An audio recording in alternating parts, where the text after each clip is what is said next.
Magandang araw, magandang gabi mga ka-Friendly Talk TV.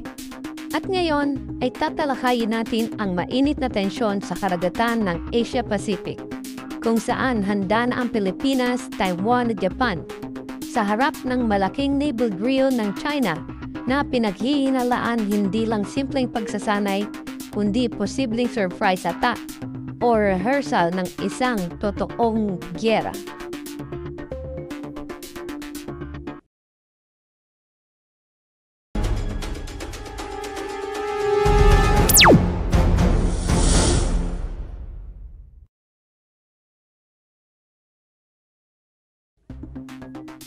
Ayon sa mga ulat, inilunsad ng People's Liberation Army Navy o PLAN ng China ang isa sa kanilang pinakamalaking naval drill ngayong taon. Ang lugar, South China Sea, East China Sea at bahagi ng Pacific Ocean malapit sa Taiwan Strait. Pero ito ang nakakabahala.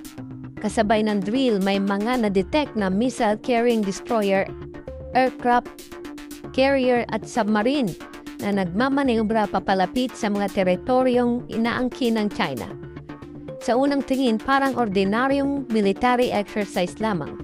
Pero ayon sa ilang defense analysts, ang galaw ng mga barko at eroplano ng China ay kahawig ng pattern ng isang preemptive strike simulation, isang klase ng pagsasanay na ginagawa bago ang aktwal na pag-atake sa digmaan. Sa panig ng Pilipinas, alerto na rin ang Armed Forces of the Philippines o AFP.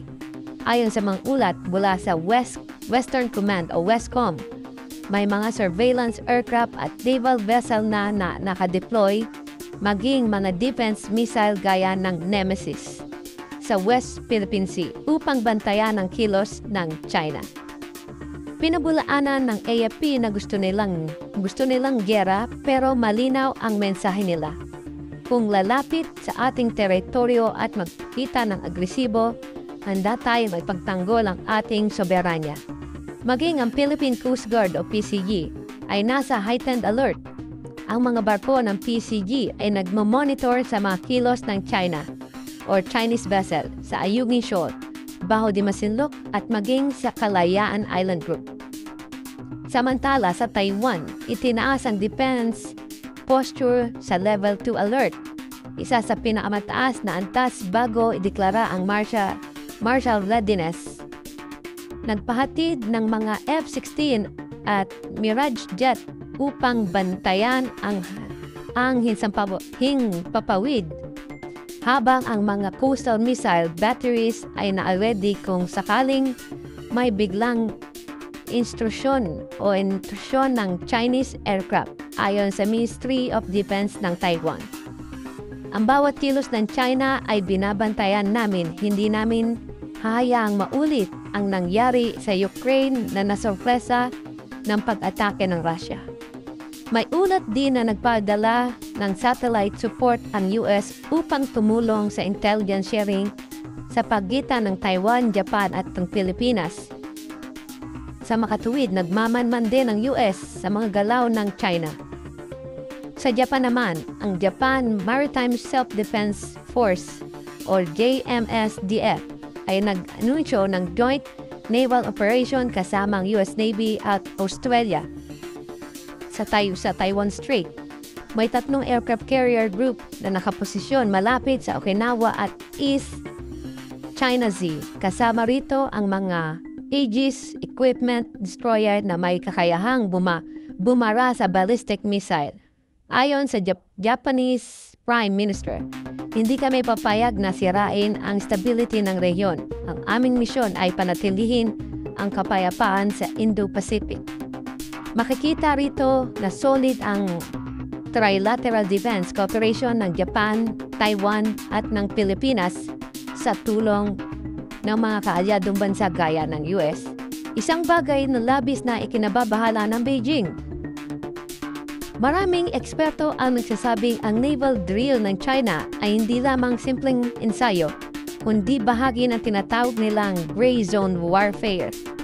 Isang taktika kung saan sinusubok ng China kung hanggang saan ang tolerance ng kanilang mga kalaban.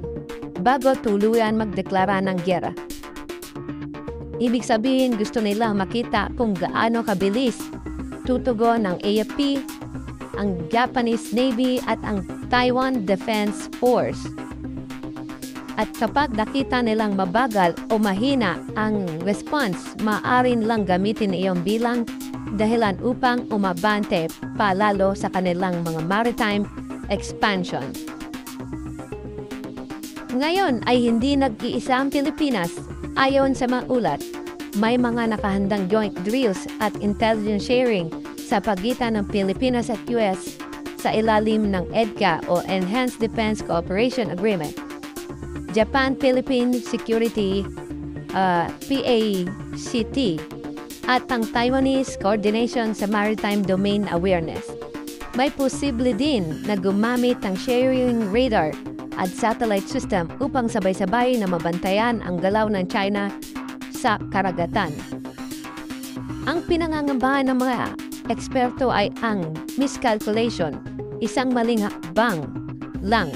Halimbawa, kung magbanggaan ulit ang barko ng China at Pilipinas o kaya maglabas ng missile warning ang Taiwan, maaari ito magsimula ng malawakang armadong konfrontasyon na pwedeng tumama sa buong Asian Pacific region.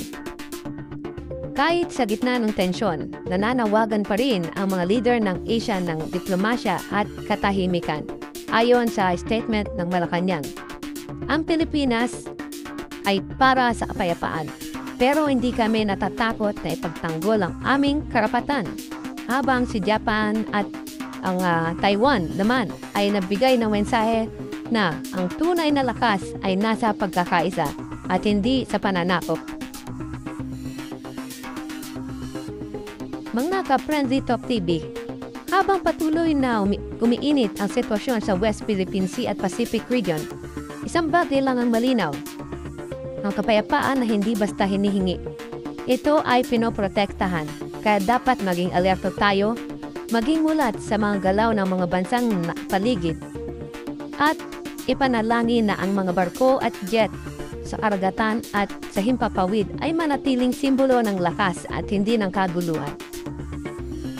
Kung nagustuhan mo ang video na ito, huwag kalimutang mag-like, mag-share at i-click ang notification bell para sa mga bagong balita at analysis tungkol sa mga mainit na isyu sa geopolitical sa Asia at sa mga kaganapan sa loob at labas ng ating bansa. Muli, ito ang Friendly Talk TV na nagsasabing ang kaalaman ay sandata. Gamitin natin ito para sa kapayapaan. Maraming salamat po.